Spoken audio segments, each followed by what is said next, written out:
Assalamualaikum warahmatullahi wabarakatuh. Alhamdulillah, alhamdulillahirabbil alamin wassalatu wassalamu ala asrofil anbiya'i wal mursalin sayyidina wa maulana Muhammadin wa ala alihi wa ashabihi ajmain. Amma ba'd. Bapak-bapak, ibu-ibu dan saudara-saudara sekalian, tempat ini tidak asing bagi saya. Karena saya dulu sekolahnya di Simpang depan itu, ya. SD Simpang, ya.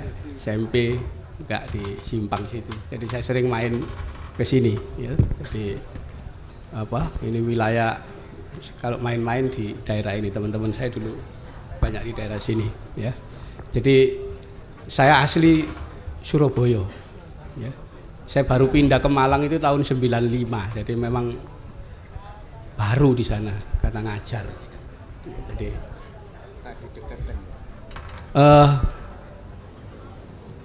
tadi saya diminta bicara tentang konsep tentang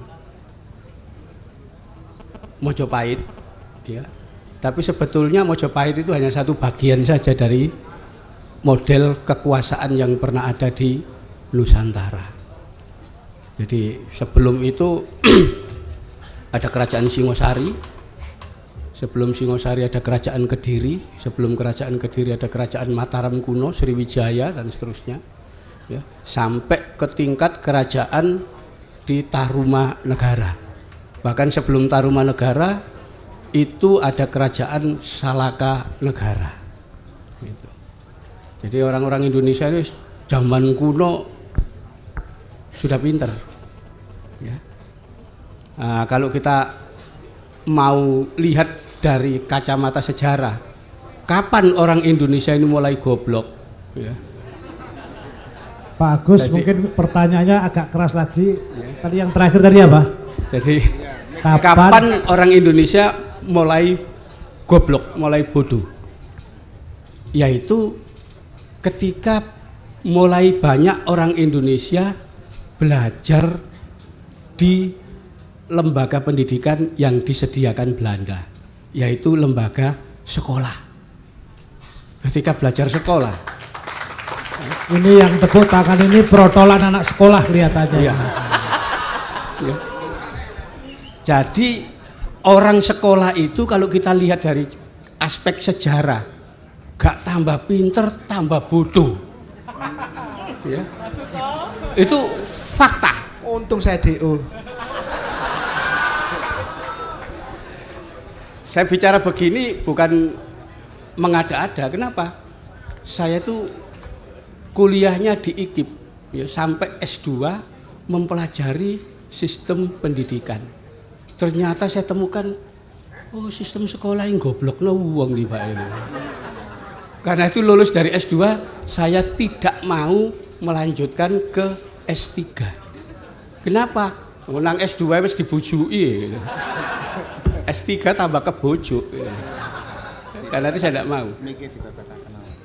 Nah, mau bukti bagaimana orang Indonesia makin bodoh ketika belajar di sekolah, ya.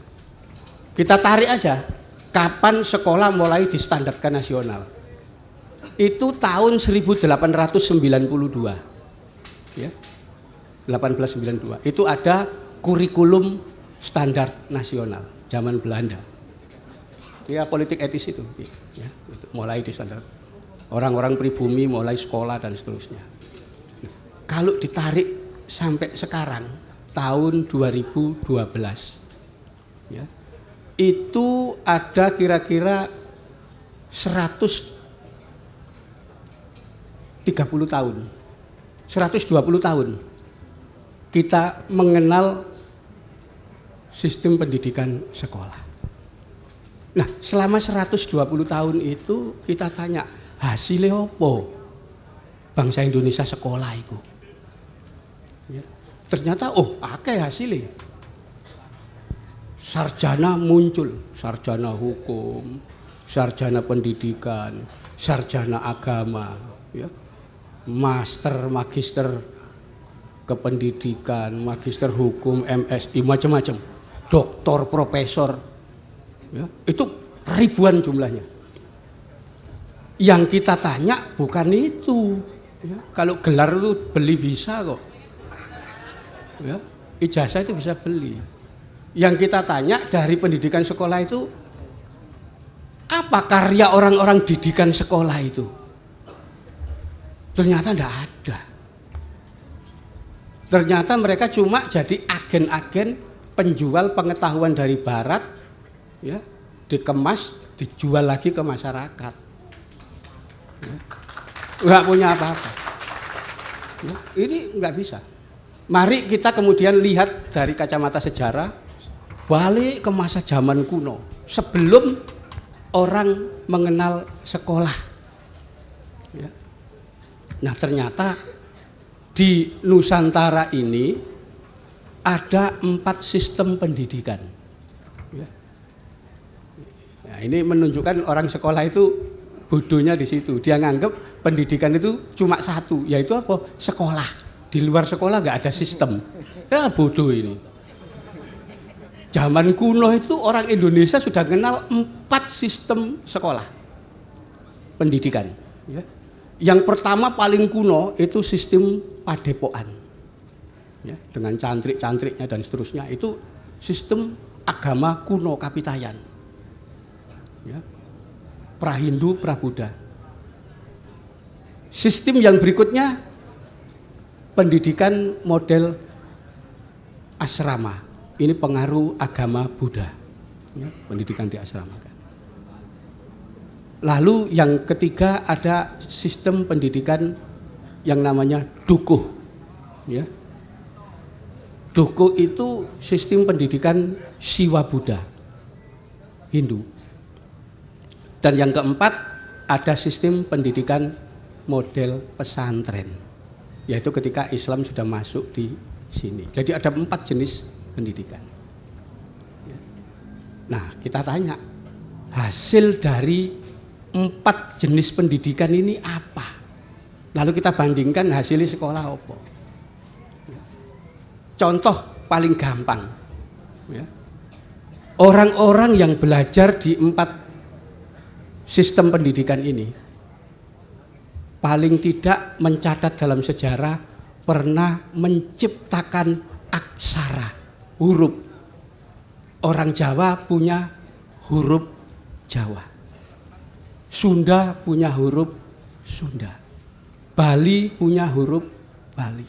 Orang-orang di Sumatera Selatan zaman Sriwijaya punya huruf, ya, sendiri. Batak itu aja punya huruf sendiri, ya. Kemudian Bugis Makassar itu punya aksara sendiri, ya. Itu sistem keaksaraan ini kemudian berimbas kepada sistem kebahasaan, tata bahasa, struktur dan seterusnya tercipta di situ. Orang-orang ini yang menciptakan. Nah, kita tanya, lulusan sekolah bisa nggak menciptakan huruf sendiri? Nggak bisa, ya huruf yang diajarkan Belanda itu A, B, C, D, E, F. Ya sistem Belanda sampai sekarang ini struktur bahasa Indonesia ini dulu sistemnya Van Ovisen dulu. Sampai digunakan sampai sekarang. Jadi, padahal bukan orang Indonesia. Jadi nggak punya. Itu fakta. Nggak bisa mereka ngingkari bahwa ada lulusan sekolah yang bisa menciptakan aksara sendiri, tata bahasa sendiri. Nggak. Itu diciptakan sebelum orang mengenal sekolah. Kemudian zaman awal-awal abad Masehi, orang Indonesia sudah mampu menciptakan sistem kalender. Ya. Kalender berdasarkan musim, namanya Pranoto Mongso. Dan ada kalender berdasarkan perhitungan astronomi, kalender Pawukon. Ya. Sampai sekarang masih digunakan. Ya. Hitungan Senin Pon, Selasa Legi, masih itu lokal, temuan orang-orang kita. Orang-orang sekolah Nemukan apa? Bisa nggak bikin sistem kalender sendiri?